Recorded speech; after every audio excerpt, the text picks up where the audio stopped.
ते नाटक करत असताना मी तिथे जायचो. तिथे बघायचो तेव्हा आम्हाला काही नाटकात काम करायचा चान्स नसायचा. पण त्यांच्याकडनं मला बरचसं शिकायला मिळालं. म्हणजे नटाने आवाज कसा लावायचा किंवा नटाने उभं कसं राहायचं किंवा कुठल्या क्षणी काय करायचं हे विजय बोंद्रे अगदी छान सांगायचे. त्याच्यात त्यांनी मला एक मुद्दा जो सांगितला तो माझा कायमचा लक्षात राहिला. तो म्हणजे प्रेझन्स ऑफ माइंड, समयसूचकता. अवधान राखणे म्हणजे स्टेजवरती तुम्ही इतर सगळ्या गोष्टी करता पण अवधान राखणे हे फार महत्वाचं असतं. कारण स्टेजवरती अचानक काही घडू शकतं आणि तिथे कुठेही नटांनी फंबल व्हायचं नाही. हे त्यांच्याकडनं मी पहिली दीक्षा घेतली. आता विजय बोंद्रे आणि माझे किस्से सांगण्याआधी मी पहिलं सुरुवात करतो, की माझी सुरुवात आहे म्हणजे माझे दैवत आहेत. पु. ल. देशपांडे आपल्या सगळ्यांचे असतील. बाई माझे दैवत आहेत.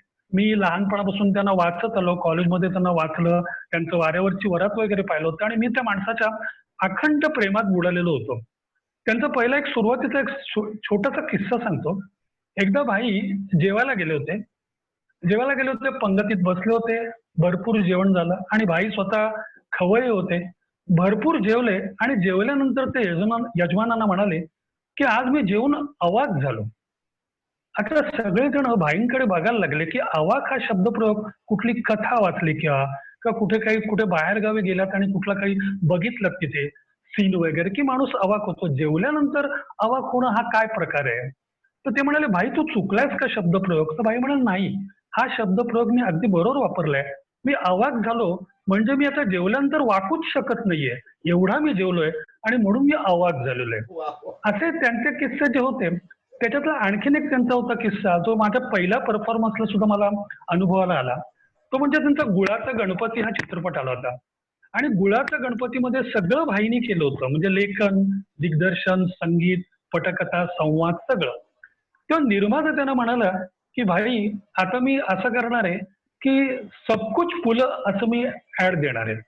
भाई त्या निर्मात्याकडे बघायला लागले आणि भाई म्हणाले, "अरे सब कुछ फुलं म्हणजे प्रेक्षक सुद्धा फुलं की काय?" आणि हा अनुभव मला माझ्या सुद्धा पहिल्या परफॉर्मन्सला आला. म्हणजे मी बी-कॉमला होतो, एम-ए डहाणूकर कॉलेज पार्ल्याचं आणि पहिल्यांदा मला काही तिथे नाटकात वगैरे काम मिळत नव्हतं. पण त्याच्यामुळे मी एक काय ठरवलं, बी-कॉमला पास आउट होताना एक गाणं गायचं. जरा बरा आवाज होता तेव्हा माझा. तर बाजीराव नाना म्हणून मी गाणं सिलेक्ट केलं. आज 4-5 पण होतं कोरसमध्ये. बाजीराव नाना हे गाणं मी सिलेक्ट केलं. पहिलं एलिमिनेशनला मी झालो पास आणि आमचं फायनल. पहिल्या दिवशी गॅदरिंगचा दिवस होता आणि माझं गाणं पहिलंच ठेवलं. म्हणजे 6ला गॅदरिंग सुरू होणार होतं, तर 6ला माझं गाणं सुरू करणार होते. माझा तो निवेदक होता बिपिन वागळे म्हणून माझा मित्र आहे. तो अतिशय खट्याळ आहे आणि तो निवेदन करताना सुद्धा असं वेगवेगळं काहीतरी पंचेस टाकायचं वगैरे आणि तो म्हणाला, "थांब, शिरीष सुरू करायचं तुझं गाणं म्हणून." आणि पहिलं गाणं माझं सुरू करण्याच्या आधी आमची ढोलकी होती. एक ढोलकी वादक होता आणि तो टाण, टाण, टाण, टाण, टाण, टाण, टाण, टाण वाजवायला लागला. आता जनरली कुठल्याही कार्यक्रमाला आपण गेलो, की ढोलकीची अशी साथ सुरू झाली टाण, टाण, टाण, टाण, की आता कॉलेजचा ग्रुप आहे, कॉलेजचं प्रेक्षक आहे म्हटलं शिट्या आणि टाळ्या वगैरे येत कशा नाहीत. मी 2 क्षण जरा थांबलो, तरी याची ढोलकी चालू होती आणि पडदा वरती गेला आणि काय सांगू, अहो एकही कोणी मुलगा तिथे बसलेला नाही व एकही कोणी मुलगी बसलेली नाही आणि मला सांगितलं गाणं गा. म्हणजे मला पहिली पुलंचीच आठवण आली. सब कुछ फुलं. तसं सब कुछ सुकटणकर असं मला त्या पहिल्या परफॉर्मन्स वाटलं, की कोणी प्रेक्षकच नाहीये. आपणच प्रेक्षक. पण नंतर मी जरा कॉलेजच्या माझ्या व्हाईस प्रिन्सिपॉलकडे तक्रार केली आणि त्यांना सांगितलं, की "बाबा रे, की असं-असं मला मी पहिलाच परफॉर्मन्स करतोय.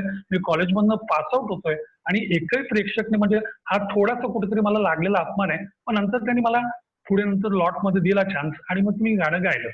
तर असा माझा पहिलाच म्हणजे पुलांना वंदन करून मी हा कार्यक्रम सुरू करतो.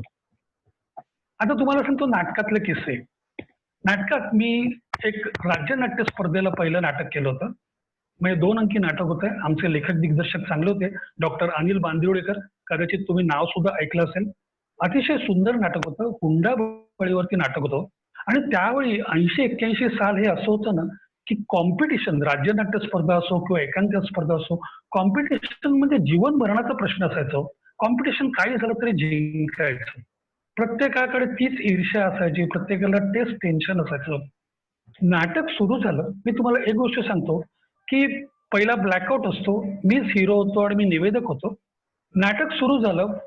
ब्लॅकआउट होता आणि माझा पहिला सीन असा होता, की मी माझ्या खिशातली काड्यापेटी काढतो आणि एक काडी शिलगावतो आणि ती काडी शिलगावल्यानंतर जो उजेड येणार त्याच्यानंतर वरनं लाईट येणार आणि नाटक सुरू होणार. तुम्हाला खोटं वाटेल, माझ्या खिशात काड्यापेटी होती. 2 मिनिटं मला काही सुचलं नाही हो. कारण की काय म्हटलं तरी टेन्शन, ईर्ष्या वगैरे सगळं माझ्या हाताला प्रचंड घाम आला होता. मी म्हटलं, "अरे बापरे! आता जर का मी काड्यापेटी काढली, तर काडी काही शिलगावता येणार नाही." पण मला ताबडतोब बोंद्रे माझ्या डोळ्यासमोर आले. मी त्यांना स्मरलं. आमचे जे विजय बोंद्रे सर होते ते. त्यांना मी स्मरलं. 2 मिनिटं थांबलो. अगदी म्हटलं, "जाऊ दे, 2 मिनिटं जाऊ दे." चक्क माझे हात मी माझ्या पॅन्टला व्यवस्थित पुसले, कोरडे केले, काड्यापेटी काढली आणि मग मी काडी शिलगावली आणि नाटक सुरू झालं. हा माझा पहिला नाटकातला प्रसंग होता. पण प्रेझेन्स ऑफ माइंड किंवा समय सूचकता ही मला तिथे दिसली. तेच मला नंतर विनय आपटे बरोबर मी एक होती राणीमध्ये काम करत होतो. पृथ्वी थिएटरला आमचा शो होता आणि विनय आपटे म्हणजे आमचा त्यावेळचा दादा हो. ॲक्टिंगचा अगदी शेर होता तो. आणि ते नाटक करत असताना पृथ्वी थिएटरला कसं आजूबाजूला सगळे प्रेक्षक असतात. म्हणजे असं एक 3 असे बाजूला प्रेक्षक आणि एका साइडला स्टेज असं नाहीये. गोल असं ते थिएटर असतं आणि सगळीकडे प्रेक्षक असतात. आणि त्यावेळी त्या नाटकाला एक होती राणी मी रिप्लेसमेंटच करत होतो. सगळे शशी कपूर, शबाना आझमी, शेखर कपूर सारखे, संजना कपूर सारखे सगळे दिग्गज आले होते. कारण पृथ्वी थिएटर जुहूचं. आणि विनय आपटे एकदम फॉर्ममध्ये आला होता. माझं तो बोलला, एक वाक्य बोलला आणि इतका जोरात बोलला, की मला 2 मिनिटं काही कळलंच नाही. म्हणजे बधीर झाल्यासारखं झालो आणि माझं वाक्य ते गेलं. आणि नंतर त्यांनी 4-5 वाक्य पटापट, पटापट बोलला आणि 4-5 वाक्य बोलल्यानंतर माझ्या लक्षात आलं, की हा पुढे गेलाय. मी परत मागे कसा येणार? मी फक्त शांतपणे त्याच्याकडे बघितलं. त्याने मला डोळ्यांनीच खूण केली. परत तिथे मी परत आठवण करीन माझ्या विजय बोंद्रे सरांची आठवण करीन. मी त्यांना स्मरलं आणि त्यावेळी मी म्हणजे 3 वाक्य मी पुढची घेतली आणि नाटक पुढे चालू केलं. विनय आपटेने माझ्या पाठीवरती शाबासकीची थाप दिली. तो म्हणाला, "मला आधी वाटलंच, की मी एवढा जोरात आवाज लावला, पण मला असं पाठीवरती थाप मारून वगैरे."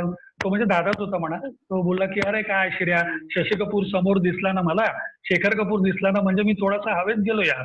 डोंट वरी. पण तू चांगलं सावरलंस." आणि मला तो फार आनंदाचा क्षण होता.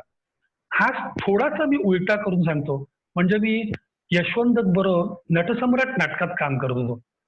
दौऱ्याचा प्रयोग होता आणि सगळे नाटकात दिग्गज होते. म्हणजे आनंद जोग होता, नंतर प्रदीप वेलणकर होता, सगळं अजय वडावकर होता, सगळे चांगले होते. आणि मी त्याच्या जावयाच्या बॉसचा रोल करत होतो.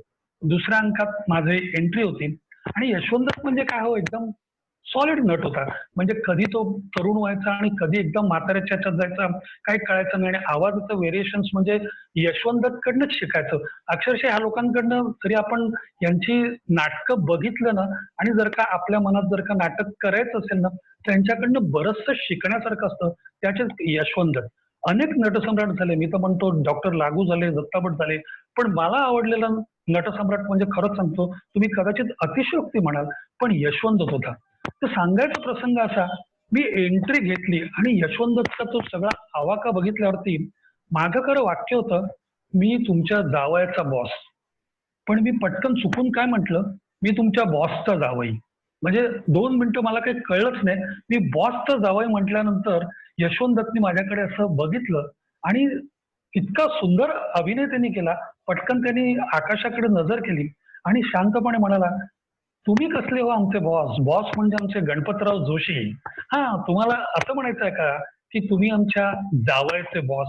मला खरं सांगतो ना, त्यावेळी इतका आनंद झाला, की आपल्याला जी दाखवायची असते समय सूचकता, ती एवढ्या मोठ्या नटाने दाखवली आणि माझं पहिली कमर्शियलची एंट्री त्यांनी छानपैकी सुफल संपूर्ण केली.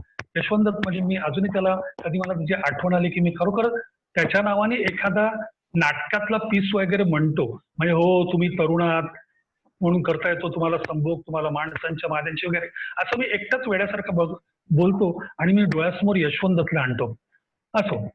तसंच मी तुम्हाला आता राज्यनाट्य स्पर्धा आणि मी एकांकिका स्पर्धा भरपूर केल्या.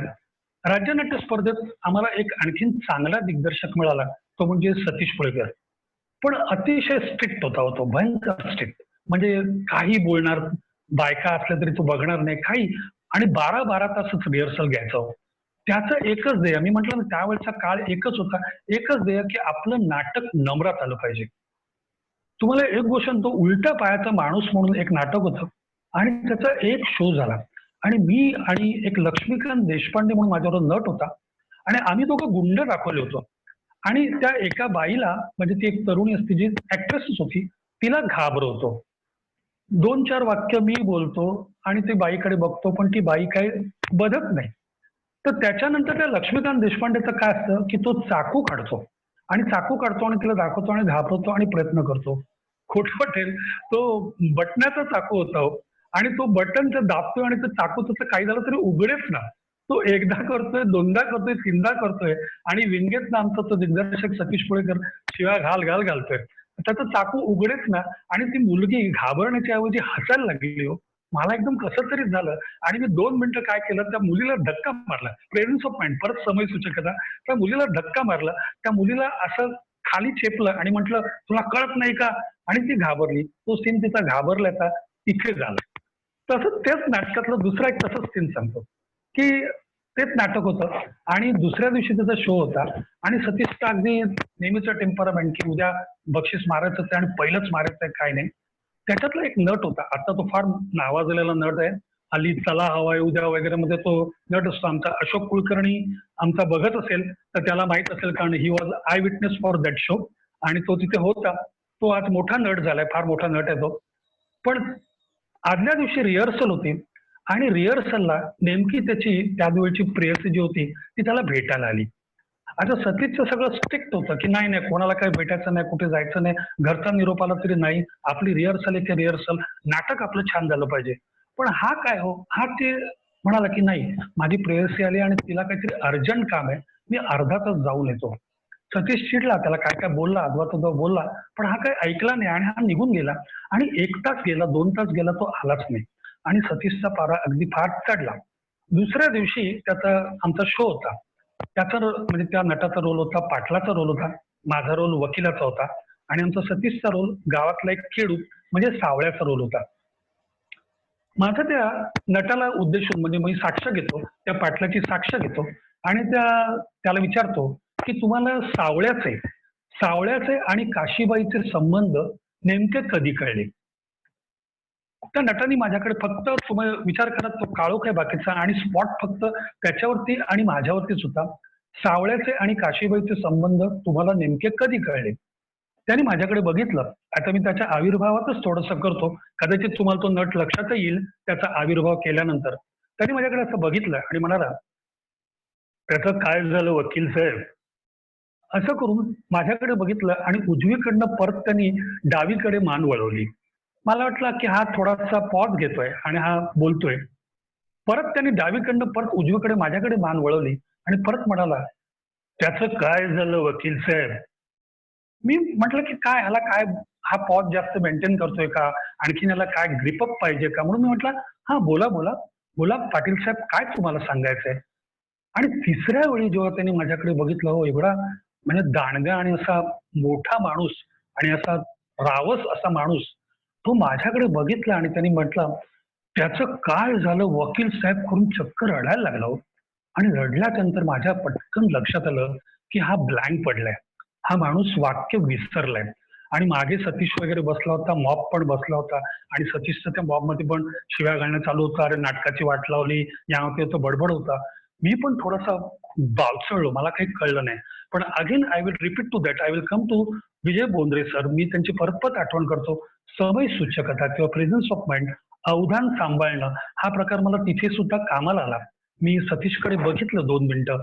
परत त्या पाटलांकडे बघितलं आणि पाटलानं म्हटलं, की "पाटील, मला वाटतं आज तुमची तब्येत बरी नाही." आणि मी मिलॉर्डला सांगितलं, की "आज पाटलांची तब्येत चांगली नसल्यामुळे आपण त्यांची साक्ष उद्या घेऊया किंवा परवा घेऊया आणि आज आपण सावळ्याला साक्षीला बोलूया." चक्क 2 पानं डायलॉग्स मी कापले आणि नाटक पुढे नेलं. तुम्हाला सांगतो नाटक पुढे गेलं. सुमंत मस्तकार म्हणून आमचे नाट्यकलोपासक संघाचे त्यावेळी होते. त्यांनी पाठ थोपटली. पण मी तुम्हाला एक सांगतो, की नाटक पहिलं येणार होतं, पण ते नाटक उत्तेजनार्थमध्ये आलं. कारण एकाचा कोणाचा तरी असा काहीतरी प्रॉब्लेम होतो. सतीशने नेहमीप्रमाणे आजवा-तजवा बोलला. दुसऱ्या दिवशी सगळ्यांची आय-माय काढली वगैरे हे सगळं झालं. पण ते त्यावेळेपुरतं समयसूचकता झालं दाखवल्यामुळे नाटक पुढे गेलं. हा झाला माझा ऍक्टर म्हणून एक अँगल. म्हणजे मी आतापर्यंत ज्या एकांकिका केल्या आहेत किंवा मी राज्यनाट्य केलंय किंवा मी कमर्शियल नाटकात काम केलं, त्यामध्ये हा अँगल ऍक्टर म्हणून झाला. पण मला एक आणखीन महत्वाची गोष्ट म्हणजे तुम्हाला सगळ्यांना सांगावीशी वाटते. कारण तुम्ही सगळे म्हणजे ऍक्टर नसाल किंवा काही नसाल, पण सगळे प्रेक्षक तर आपण नक्कीच आहोत. आणि प्रेक्षक हे आमच्यासाठी मायबाप असतात हो. आम्ही रसिक प्रेक्षक आणि रंगदेवतेला अभिवादन करूनच आम्ही नाटक कधी सादर करतो. आणि त्यामुळे आम्हाला प्रेक्षकांकडनं फार अपेक्षा असतं की प्रेक्षकांनी समंजसपणे दाखवावा. पण काय असतं, कॉम्पिटिशनचा प्रेक्षक असतो किंवा इतर कुठला प्रेक्षक असतो, त्याचं थोडंसं भान सुटतं आणि मग तो एखाद्या वेळी अशी काहीतरी कॉमेंट करतो की चांगलं चाललेलं नाटक असतं ते 2 मिनिटात गुंडाळायला सुद्धा लागतं. मी एक छोटं बालनाट्य पाहिलं होतं. म्हणजे बालनाट्याला मी परीक्षक होतो. म्हणजे त्या नाटक असं होतं की 4 विंगा असतात. म्हणजे स्टेजवरती 1, 2, 3, 4 विंगा असतात. आणि पहिल्या विंगेतनं एक छोटा मुलगा, 8-10 वर्षाचा मुलगा, तो आला. तो आला आणि तो त्यांनी बघितलं, प्रेक्षकांकडे बघितलं. त्याचे शेजारी पाजारी असतील. तो प्रेक्षकांकडे बघून तो एकदम घाबरला आणि असा थरथरायला लागला आणि त्याला पहिल्या विंगेत थांबायचं होतं. ते तो एकदम गेला. तो मागच्या साईडला चौथ्या विंगेत कोपऱ्याला गेला आणि तिथे जाऊन तो उभा राहिला. खरं त्याला पहिल्या विंगेत थांबायचं होतं. पण तो चौथ्या विंगेत घाबरून तिथे जाऊन उभा राहिला. त्याच्यानंतर त्या नाटकात पहारेकरी येतो आणि तो पहारेकरी खरा चौथ्या विंगेत उभा राहणार असतो, जिथे तो मुलगा थांबला. पण तो जेव्हा पहिल्या विंगेत बाहेर आला, तो बघितलं पहिल्या विंगेत तो मुलगा नाहीये आणि तो चौथ्या विंगेत आहे. मग तो वेड्यासारखा पहिल्या विंगेत थांबला. आता त्याच्यानंतर एंट्री असते ती राक्षसाची एंट्री असते. एक मोठा राक्षस असतो, असा मोठा 6x4 वगैरे असतो, तो मोठा राक्षस असतो आणि तो तो आला हाय हाय हाय हाय हाय करून हसत हसत जोरदार आला आणि त्याला त्या मुलाचा खरा हात पकडायचा असतो. पण त्याला पहारेकरी दिसतो आणि तो पहारेकऱ्याचाच तो हात पकडतो आणि तो म्हणतो, त्याचं वाक्य होतं, थांब मी तुला खातो. मग त्याचं वाक्य होतं त्या मुलाला उद्देशून की थांब मी तुला खातो. पण तो त्या पहारेकरीलाच म्हणतो, थांब मी तुला खातो. आता इथपर्यंत सगळं ठीक होतं. पण तो पहारेकऱ्याला पकडून जेव्हा तो म्हणाला, थांब मी तुला खातो, चौथ्या विंगेतला तो मुलगा म्हणाला, नको नको मला खाऊ नको. परत त्याला असं वाटलं की त्या राक्षसाला परत वाटलं की काहीतरी चुकी झाली. तो परत पहारेकऱ्याला म्हणाला, थांब मी तुला खातो. परत तो मुलगा तिथून म्हणाला, नको नको मला खाऊ नको. असं 3दा झाल्यानंतर प्रेक्षकांचा पण संयम सुटला आणि ते म्हणजे हुरे उडवल्यासारखं झालं आणि काय लोकांनी जरा करू नये पण कागद वगैरे काहीतरी स्टेजवरती टाकले. मला ते परीक्षक म्हणून करत पटलं नव्हतं, पण टाकलं आणि तो तिथे पडदा म्हणजे हे करायला लागला, पाडायला लागला. तसंच मी तुम्हाला सांगतो ना की राज्य नाट्य स्पर्धेत असं 2 अंकी नाटक होतं. छान नाटक होतं. प्रदीप दळवीचं नाटक होतं. प्रदीप दळवी म्हणजे मोठा लेखक. हा म्हणजे मी नथुराम गोडसे बोलतोय, जे शरद पोंक्षे करायचा त्याचा तो लेखक. आणि त्याचं नाटक होतं, सायको अनालिसिस वरती नाटक होतं. 2 पात्रांचं नाटक होतं आणि चांगले नट होते. आणि तुम्हाला खरं सांगू, दीड दीड अंक ते नाटक आहे ना, इतकं सुरेख चाललं होतं. म्हणजे आम्ही नेहमी म्हणतो कॉम्पिटिशनला जर का खुर्चीची कुरकुर ऐकू आली नाही आणि लोकांची जांभई जर का ऐकू आली नाही, तर नाटक तुमचं एकदम छान होतंय आणि नाटक पकड घेते असं आम्ही नेहमीच म्हणतो. आणि खरंच तसं झालं होतं.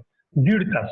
पण ते सायको अनालिसिस चाललं होतं. तो डॉक्टर त्या दुसऱ्याचं सायको अनालिसिस करतो वगैरे आणि एक बॉडी आणली जाते आणि तो त्या डॉक्टर म्हणजे तो सायकेट्रिस्ट असतो त्या माणसाला सांगतो की ही जी बॉडी आहे ना ही तुझी आहे वगैरे. तो नाही नाही म्हणतो आणि त्या सगळ्या सायकेट्रिस्टने सगळं मॅनेज केलेलं असतो. एक डॉक्टर प्रवेश करतो. त्यांनी घाईघाईत प्रवेश केला. त्यांनी घाईघाईत प्रवेश केला आणि त्यांनी स्टेथो गळ्यात ठेवला आणि त्यांनी चेक करायला लागला. नाटक छान चाललेलं आहे. 1.5 अंक छान चाललेले आहे. लोक अगदी छान बघतात. पहिलं कोणाच्याही लक्षात पण आलं नाही. पण एक कोणतरी वात्रटपेक्षा जोरात ओरडला, "अरे स्टेथो कानाला लाव रे!" असं बोलला आणि जो प्रेक्षकात आशा पिकला आणि एवढं सस्पेन्स थ्रिलर नाटक म्हणजे एका 2 मिनिटात ते धडामकन आपटल्यासारखं झालं. म्हणजे पुढे लोकांनी ते नाटक बघितलंच नाही. नंतर त्या बिचारा डॉक्टरच्या नावाने काय जे सगळे घातलं गेलं ते घातलं गेलं. पण असं जर का प्रेक्षकांनी थोडासा म्हणजे मला असं नेहमीच वाटतं की संयम दाखवला तर तिथे बरं असतं. या प्रेक्षकांना पुरून उरणारा माझ्याकडे एक किस्सा आहे. तो म्हणजे विजय चव्हाण या नटाचा आहे. विजय चव्हाण हा अतिशय उत्कृष्ट नट आहे. मी तुम्हाला खरं सांगतो. म्हणजे ग्रेट नट. मोरूची मावशी मी त्याचं जवळजवळ 10 एक वेळा बघितलं असेल. कारण मी माझ्या बँक ऑफ इंडियाच्या पार्ला ब्रँचला होतो आणि ते 4ला ब्रँच सुटली आणि दिनानाथला ते मोरूची मावशी नाटक असलं की पहिला अंक असो दुसरा अंक असो मी जाऊन बसायचो, तिकीट काढायला बसायचो. तिसऱ्या अंकात एकदा असं झालं की विजय चव्हाण काहीतरी वाक्य बोलला, थोडंसं ते वात्रट होतं, काहीतरी थोडंसं वात्रट होतं, म्हणजे थोडंसं विनोदी असं होतं पण वात्रट होतं, थोडंसं कमरेखालचंही असेल त्या नाटकातलं असेल पण ते वात्रट होतं. आणि त्याच्यानंतर प्रेक्षकातनं एक कोणीतरी त्याच्यावरती प्रति कॉमेंट केली. विजय चव्हाण काही फंबल वगैरे झाला नाही, समयसूचकता परत मी तिथेच येईन, काही फंबल झाला नाही हो. आणि त्यांनी त्या प्रेक्षकाकडे बघितलं आणि त्या प्रति कॉमेंटवरती आपली कॉमेंट टाकली. ठीक आहे, इथपर्यंत ठीक आहे. परत विजय चव्हाणच्या त्या कॉमेंटवरती दुसऱ्या कोपऱ्यातनं दुसऱ्या प्रेक्षकांनी आणखीन एक कॉमेंट टाकली आणि त्याच्यावरती विजय चव्हाणनी परत एक कॉमेंट टाकली. आणि तुम्हाला खोटं वाटेल मित्रांनो, हा सिलसिला मोरूची मावशी राहिलं बाजूला आणि हा सिलसिला जवळजवळ 10 मिनिटं पुढचे चालू होता. आणि विजय चव्हाणनी ते नाटक अक्षरशः त्या खिश्यासकट पुढे नाटक नेलं.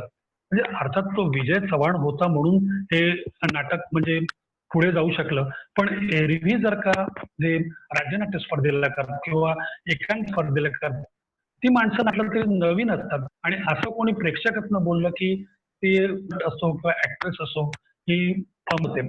पण प्रेक्षकांनी थोडासा संयम दाखवायला हवा. त्या प्रेक्षकांच्या थोडं मी एक आतापर्यंत तुम्हाला थोडंसं मला असं वाटतं तुम्हाला हे थोडेसे विनोदी वाटले असतील किस्से असं मी धरून चालतोय. पण हे थोडेसे एक गंभीर पण असे किस्से होते. म्हणजे आमचा अशोक कुलकर्णी आता बघतोय. अशोक कुलकर्णीची आम्ही पहिली चकाला ब्रांच दिली. आमचे मोये साहेब फार महत्वाचे होते त्याच्यात. मोये साहेबांनी आम्हाला एवढं प्रोत्साहन आणि इन्स्पिरेशन दिलं म्हणून आम्ही ती त्यावेळी एकांकिका करू शकलो होतो. आणि तुम्हाला खोटं वाटेल आता कोणाला सांगितलं तर आश्चर्य वाटेल किंवा खोटे वाटेल, आमच्या एकांकिकेला त्यावेळी अशोक पत्की सरांनी संगीत दिलं होतं आणि that too also because of मोये साहेब. हो, मोये साहेबांना मी त्यासाठी मी थँक्स म्हणतो की अशोक पत्की सरांनी आमच्या एकांकिकेला म्हणजे संगीत दिलं होतं. आणि आमची ती एकांकिका अशोक कुलकर्णींनी अशी लिहिली होती की जो एक मुलगा असतो त्या मुलीबरोबर बोलत असतो आणि दुसऱ्या राज्यातले जे लोक असतात ते त्याला उचलतात. त्यांना असं वाटतं की हा आपल्या देशाचा स्पाय आहे म्हणजे असं, आणि त्याच्यामुळे ते त्याला उचलतात आणि त्याचे हालहाल करतात. हालहाल करतात म्हणजे त्याला मारतात. मला वाटतं रवीनी पण ती एकांकिका पाहिलेली आहे, if I am not mistaken. Ravi तू पाहिलेस मला वाटतं ती एकांकिका. हो ना. हा हा. तर ती म्हणजे फर्नांडिसच्या भावाचं नाव घेऊन गेलो. हा, करेक्ट करेक्ट करेक्ट. आणि मग तिथे तर त्याच्यात ते बोलून रवी पुढे मी रवी बोलू. हा, तर ती एकांकिकेत माझे भरपूर म्हणजे तिकडचे लोक जे सैनिक असतात ते हाल करतात. हाल करतात म्हणजे मारतात, एवढं मारतात की माझी नख सुद्धा काढतात आणि नख काढतात त्याच्यानंतर माझ्या गुप्तांगावरती वगैरे सुद्धा पाय देतात. असा तो सीन होता आणि मला खरंच माहित नव्हतं. पण या प्रेक्षकात माझे वडील होते आणि जेव्हा म्हणजे मला आता आठवलं तरी थोडंसं हळवं झाल्यासारखं होत आहे 2 मिनिटं. पण माझे वडील बसले होते आणि ते मला बोलले नव्हते की मी तुझ्या एकांकिकाला येणार आहे. आणि जेव्हा मी माझ्या गुप्तांगावरती पाय देतात असा तो सीन होता तेव्हा मी असा गुरासारखा ओरडलो होतो. आणि ते बघून ते खुर्चीवरती बसले होते ते ताडकन उठून उभे राहिले आणि त्यांना तो सहन नाही झाला. आणि त्याच्यानंतर त्यांनी मला घरी येऊन बरंच, माझी आता बहीण पण बघत असेल तर तिला आठवत असेल, मला फार झापतं तू नाटक नाही करत, याव नाही करत, काय तुमची नाटकं आणि ह्याला काय नाटकं म्हणतात का वगैरे. हे असं त्यांनी असली काय नाटकं करतात का आणि असं मी नाटक बघायला येणार, पैसे देणार आणि काय माझ्या मुलाला मारतात वगैरे हे बघायचं का, असं त्यांनी मला भरपूर झापलं होतं. पण त्यानं की हे सगळं मी तिथलं त्याच्यामुळे आता उद्या मी बक्षीस घ्यायला जाणार आहे. आणि खरोखर त्या नाटकाला मला एकांकिकेला दुसरं होतं, मला दिग्दर्शनाचं दुसरं होतं आणि अभिनयाचं दुसरं पारितोषिक होतं. आणि मोये साहेब आपण तुम्हाला आठवत असेल तर आपण मॉडर्न रेस्टॉरंट मध्ये ते सगळं त्याचं सेलिब्रेशन पण केलं होतं. हो, मग मोये साहेबांनी आम्हाला खायला पण घातलं होतं. आणि त्याच्यावरती आणखीन मी तुला त्या ह्याच्यावरचा किस्सा पण सांगतो 2 मिनिटं जाता जाता की मॉडर्न मध्ये आम्ही खायला बसलो होतो आणि आमचा तोच बिपिन वागळे नावाचा खट्याळ मित्र होता. रवी 2 मिनिटं सांगतो. हॅलो. हा, बिपिन वागळे नावाचा खट्याळ मित्र होता. मॉडर्न मध्ये आम्ही खात होतो आणि मोये साहेबांनी सगळं मागवलं वगैरे होतं छानपैकी खाणं. आणि मोये साहेब म्हणाले की अरे घ्या ना, घ्या बाळानो घ्या वगैरे. मोये साहेब मला बाळानो वगैरे म्हणायचे. मला तरी मला आठवतंय की ते मला बाळा वगैरे असं म्हणायचे. बाळानो घ्या रे वगैरे असं म्हणाले. बिपिन म्हणाला नाही नाही सर तुम्ही घ्या. तर मोये साहेबांना वाटलं की काय आपल्याला रिस्पेक्ट देतोय आणि छानपैकी, आणि मोये म्हणाले नाही नाही अरे खा ना तू. त्यामुळे तो खट्याळ ना, तो म्हणाला नाही साहेब तुम्ही आधी खा, कारण काय झालं तर तुम्हाला आधी होऊ दे, नंतर आम्हाला होऊ दे. म्हणजे तो खट्याळच होता. म्हणजे या पद्धतीत त्यांनी त्यांची एक खिल्ली उडवली होती. पण अशा प्रकारचे प्रेक्षक असतात. आणखीन एक तुम्हाला असेच म्हणजे प्रेक्षक सांगतो की मी नंतर आमच्या अशोक कुलकर्णी यांनी रवी देशमुख नावाचे आमचे दोघ जण आम्ही आपले कवी आपल्या कविता नावाचा एक कार्यक्रम करतो. म्हणजे कवितांचा कार्यक्रम आहे. म्हणजे ते दोघं जण कवी आहेत आणि ते दोघं जण कविता सादर करतात आणि मी त्याला त्या कवितांना मध्ये जोडतो, मी मध्ये निवेदन करतो. आणि तुला खोटं वाटेल रवी, म्हणजे तर तुम्हा प्रेक्षकांना मी सांगायला मला, आणि सगळे प्रेक्षक होते ना ते सगळे अंध होते, अंध प्रेक्षक होते. मला जर आधी 2 मिनिटं, हो खरंच अंध होते प्रेक्षक, आणि 1-2 काहीतरी असतील त्यांचे, पण बहुतेक सगळे अंध होते. आणि आम्ही तो कार्यक्रम केला होता आणि आमच्या कार्यक्रमाला लेखक अनंत सामंत म्हणून आले होते. तर झाला कार्यक्रम छान आणि त्यांनी प्रत्येक कवितेला योग्य ती दाद दिली, माझ्या निवेदनाला पण दाद दिली. आणि सुकटणकर तुम्ही छान बोलताय, अशोक कुलकर्णी तुमची एक कविता फार उत्कृष्ट आहे, किंवा रवी देशमुख तुमचं सादरीकरण फार छान आहे, असं प्रत्येक त्यांनी सांगत गेले होते ते.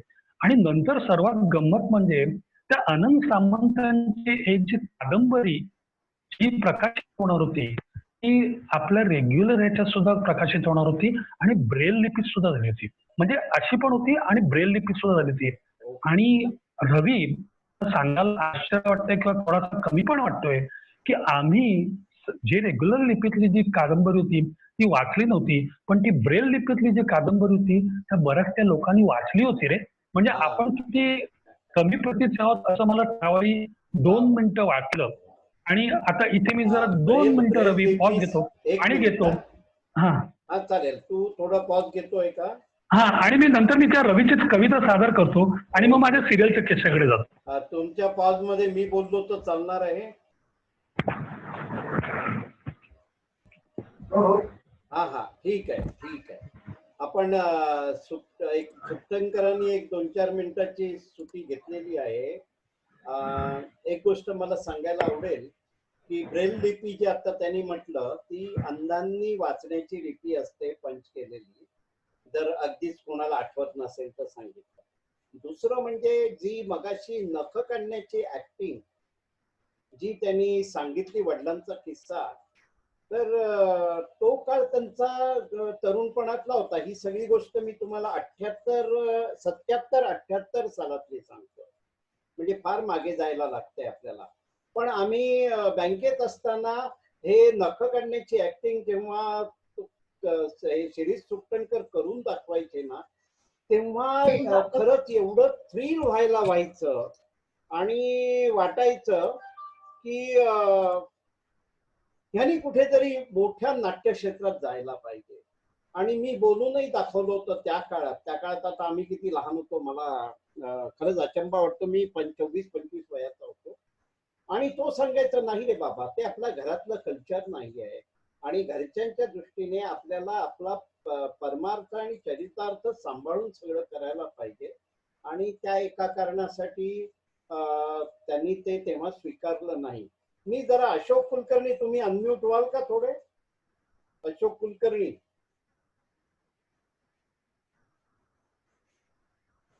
अशोक कुलकर्णी अनम्यूट करा तुम्हाला. पण अशोक कुलकर्णी अनम्यूट करा, अनम्यूट, तुमचा आवाज ऐकायला येत नाहीये.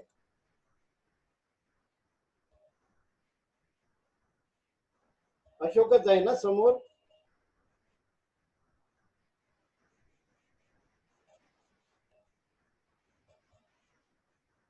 अशोक कुलकर्णी मान्यने सांगा, प्रयत्न करताय तुम्ही अनम्यूट करण्याचा?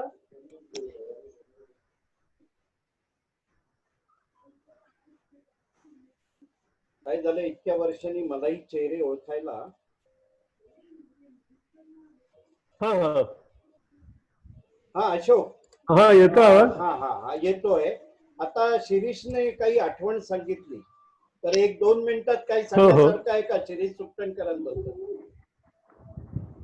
आता सांगण्यासारखं असं म्हणजे आमचा 40 वर्षापासूनचा अगदी संबंध आहे सगळ्याच बाबतीमध्ये, लेखनामध्ये किंवा इतर सगळ्या ह्याच्यात. एकत्र कार्यक्रमही खूप केलेत आम्ही. हम्म, हम्म, अं, फक्त माझं पहिलं नाटकच ते त्यांनी जे केलं होतं एक अनोळखी रात्र 81 मध्ये, हम्म. तो नख काढायचा जो सीन होता ना तो बरं. त्याचा तो किस्सा आहे तो. अच्छा. आपण चक्काला ब्रांचवर रिहर्सल करायचो तेव्हा ते. Okay okay okay. अं, पण आणि अशोक तेव्हाच मला खरोखर कल्पना नाहीये की तुम्ही पण या क्षेत्रात 40 वर्ष एवढी आघाडी गाठली आहे ती. आणि करतोय आपल्याला थोडंफार. खूप बरं वाटलं की हो हो 78-77 सालातले 2 बँक ऑफ इंडियाचे स्टाफ एकत्र इतके वर्ष आपल्या हो. कलेच्या क्षेत्रात पण जाऊ शकतात. हा, आणखी काही किस्सा आठवतोय शिरीष बद्दल? नाही, तोच आता जो अंधांचा जो होता ना किस्सा हा. शिरीषने सांगितला होता तेव्हा, हो हो. की त्यांनी कसं नुसत्या आवाजानं ओळखतात हम्म. आमच्या गाण्या.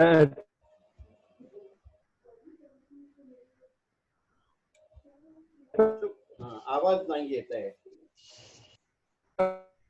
तुझा फोटो तुझ्या डोळ्यासमोर. हा, ठीक आहे. अं,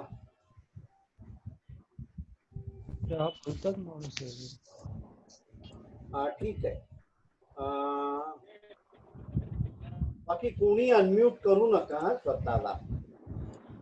आपण आता एक लक्षात घ्यावा, आज शिरीष मला म्हणाले होते की मी बोलताना थोडा थांबेन आणि एक 2-3 मिनिटं विश्रांती घेईन. आता आपल्याला ज्या लोकांनी खूप श्रम केलेले आहेत, श्रमच म्हणायचं याला, जेव्हा 12-12 तास रिहर्सल चालायची म्हणून त्यांनी सांगितलं, हे सगळे किस्से आपल्याला नवीन असतात आणि प्रत्येकाच्या, म्हणून माझा त्यांना सांगण्याचं हे होतं, त्यांच्याकडे बऱ्याच कथा, कविता आणि बरेचसे अनुभव आहेत गाठीशी. पण मी शिरीषना विनंती केली, जरा आम्हाला तुमच्या क्षेत्रातले किस्से सांगा, जे आम्हाला, आम्ही हक्काने इतर कोणाला सांगू शकणार नाही की तुम्ही सांगा म्हणून.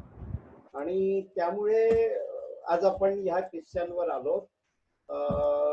आपल्याला आठवत असेल की 2 आठवड्यापूर्वी डॉक्टर शुभदा खटावकर यांनी आपल्याला शालेय जीवनातले त्यांचे किस्से सांगितले होते.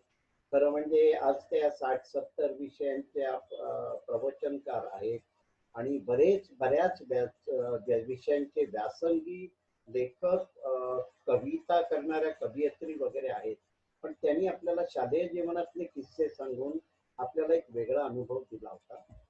तर त्याप्रमाणे आज आपण शिरीष सुकटणकरांना ऐकणार आहोत. ते राहायला आहेत बोरिवलीला आणि रिटायरमेंट नंतर, म्हणजे स्वेच्छानिवृत्तीनंतर, जर मला बरं वाटलं आज जसं आता आपण अशोक कुलकर्णींची एक ओळख झाली की हे पण माझे तेवढेच जुने मित्र आहेत, पण त्यांचं हे समांतर एकमेकांबरोबरचा प्रवास ह्याची मला आज जाणीव झाली आहे. आणि चक्क 35 मराठी सिरियल्स मध्ये शिरीष यांच्याकडून काम झाले आणि त्यांनी ते आजही चालू ठेवले. तर आपण जाऊ हळू. आता जर आम्ही एक मोहे साहेबांचं नाव घेतलंय, मोहे साहेब तुम्ही अनम्यूट करू शकताय स्वतःला? लक्षात घ्या, एका बँकेच्या ब्रांचचे मॅनेजर आपल्या सहकार्याला किती प्रोत्साहन देऊ शकेल, कारण कुठेतरी त्याचा अगदी बारीक प्रमाणात जर ऑफिसवर परिणाम होत असेल तर.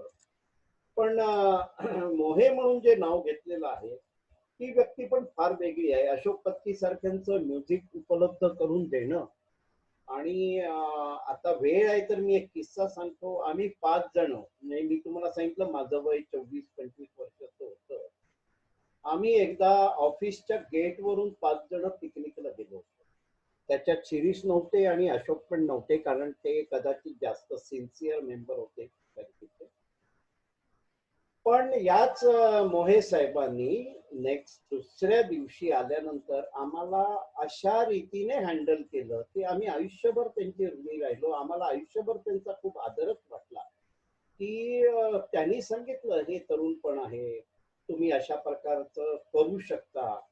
पण त्यांनी इकडे आपल्या ह्या कारभारावर काय परिणाम होतो आणि त्यामुळे ते थोडं वेगळ्या प्रकारे जर करता आलं तर मी पण तुमच्यात सामील होईल.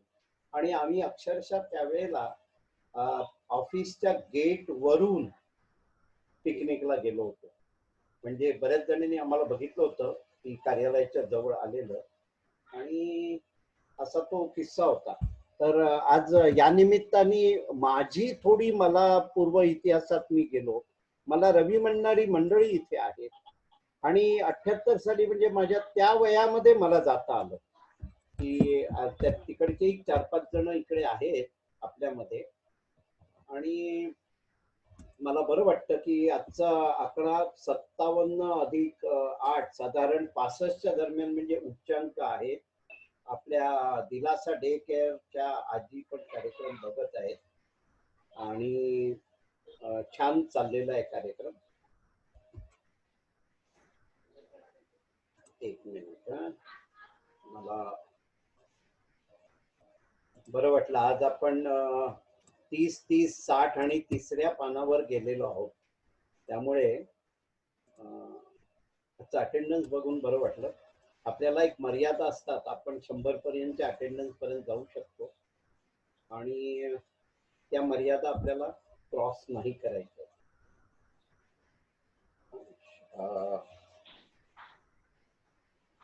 मोहे मला परत दिसले नाही, अगोदर होते ते. आणि शिरीष बद्दल, शिरीष यांच्या कार्यातलं कोणाला काही सांगायचंय का? 1 मिनिट.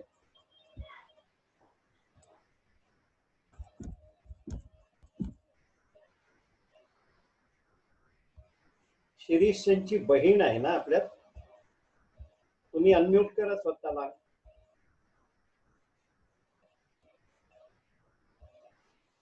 मी जर हा वेळ वापरतोय त्या संदर्भामध्ये.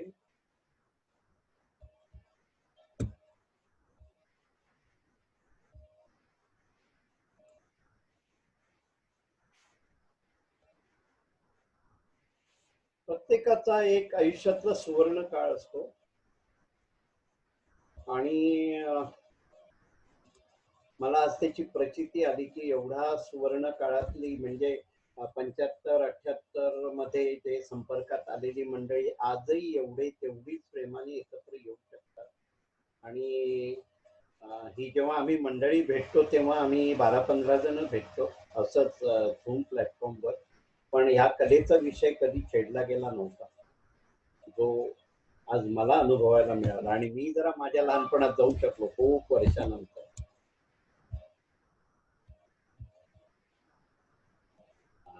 शिरीष तब्येत ठीक असायला पाहिजे त्यांची. शिरीष, तुम्ही तयार आहात? हा बोल. Are you fresh? हो, येस येस येस. शिरीष, मी काय म्हणतोय, you can take your own time. सावकाश गेलं नाही, हरकत नाही. आपल्याकडे. फक्त मी काय म्हणतो, ऐक ना रवी, बोला. की मी आता त्या रवी देशमुख आमचा जो मित्र आहे, आम्ही जो कवितांचा कार्यक्रम करतो त्याच्या आधी 2 कविता सादर करतो आणि मग मी माझे जरा सिरियलचे किस्से सांगतो. माझ्याकडे इतर पण अनेक किस्से आहेत, पण तू कलाकारांचे बाळकडू किस्से हा जो प्रकार घेतलाय त्याच्यामुळे मी त्याच्यावरतीच कॉन्सन्ट्रेट केलेलं आहे.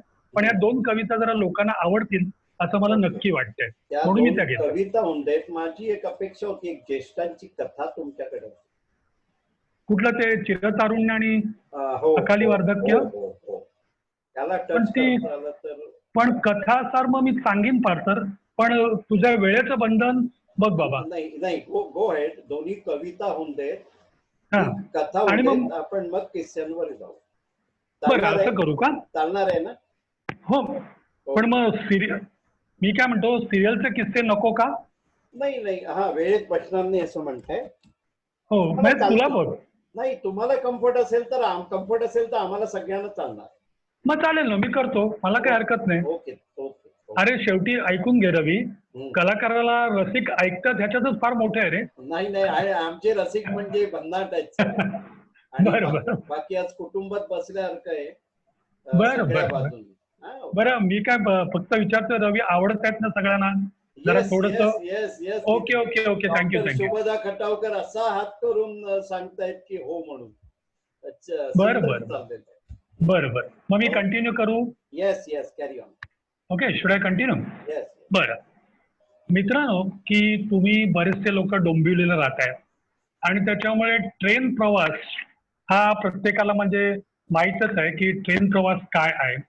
त्याच्यावरती माझ्या मित्राची म्हणजे रवी देशमुखची अतिशय सुंदर कविता आहे, ती आधी मी सादर करतो. त्या कवितेचं नावच आहे रडारड. बघा, कॉर्नरवाला रडतोय खिडकीतून ऊन येतोय म्हणून, सेकंड सीटवाला रडतोय कॉर्नर मिळाला नाही म्हणून, थर्ड सीटवाला रडतोय फोर्थ सीटवाला ढकलतोय म्हणून, आणि फोर्थ सीटवाला रडतोय धड बसता येत नाही म्हणून.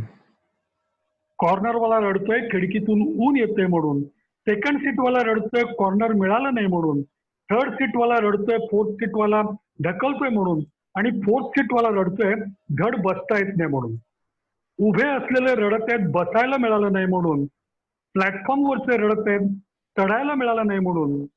या सगळ्यांचं रडणं बघून मला एकच प्रश्न पडतोय, या सगळ्यांचं रडणं बघून मला एकच प्रश्न पडतोय, हे सारे जगता जगता रडत आहेत की रडता रडता जगत आहेत. दुसरी त्याची कविता आहे हे आपल्या सगळ्या मुंबईकरांचं किंवा हे त्याच्यात प्रातिनिधिक हे आहे, म्हणजे म्हणून ती मी पहिली वाचली. दुसऱ्या, आता प्रत्येकाला आपण ऐकतो 5 पासून 50 पर्यंत किंवा 6 पासून 60 पर्यंत किंवा 60 पासून 70 पर्यंत प्रत्येकाला टेन्शन नावाची गोष्ट आता सगळ्यांना सतवते. तर त्यांनी टेन्शनवरची एक चांगली कविता लिहिली आहे, ती मी टेन्शन कविता आधी वाचतो. टेन्शन. जाताना येताना उठताना बसताना बालाना थोराना किती किती टेन्शन आपणा सर्वांना. अहो बस वेळेवर येईल का, रिक्षा शेअर करायला कोणी मिळेल का, लोकल मध्ये जागा मिळेल का, बॉसचा मूड बरा असेल का, ऑफिस मधला दिवस बरा जाईल ना. आपल्या सगळ्यांच्या सारख्या वेदना, आपल्या सर्वांच्या त्याच यातना. जाताना येताना उठताना बसताना बाळाना थोराना किती किती टेन्शन आपणा सर्वांना. काय काय लोक तर साध्या साध्या गोष्टीचं टेन्शन घेतात.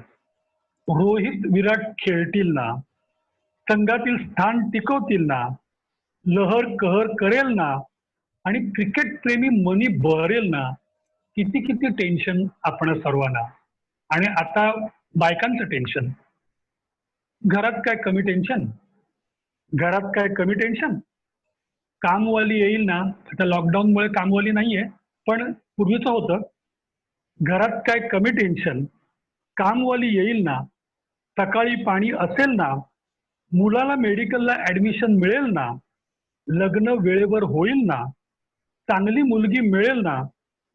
आणि हो, जर का मुलाच्या ऐवजी आपल्याला मुलगी असेल तर पिकनिकला गेलेलं आपलं पिल्लू सुखरूप परत येईल ना. किती किती टेन्शन आपणा सर्वांना.